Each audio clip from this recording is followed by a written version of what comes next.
బాహుబలి ప్రాణం పోసి పెంచుకున్న నా బిడ్డ తన కోసం ఆ పరమశివుడు రాసిన గమ్యమేంటో అప్పుడు నాకు తెలియలేదు.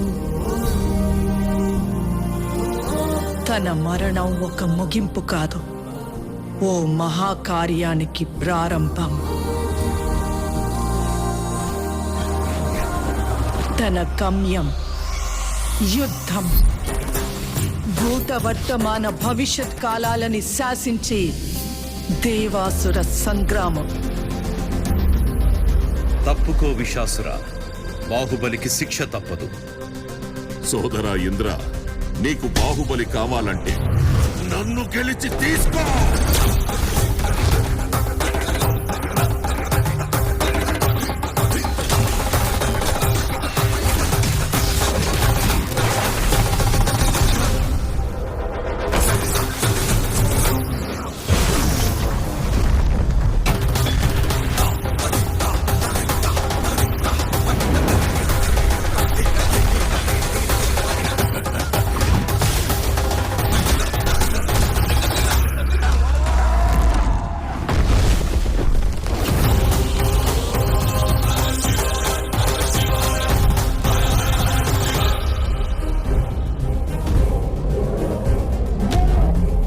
బాహుబలిని ఎవరు కాపాడతారు ఇప్పుడు?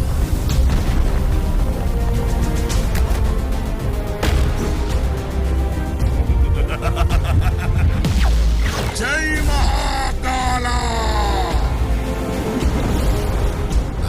అదే ప్రశ్న ఇంద్ర, ఇప్పుడు నిన్నెవరు కాపాడతారా అని.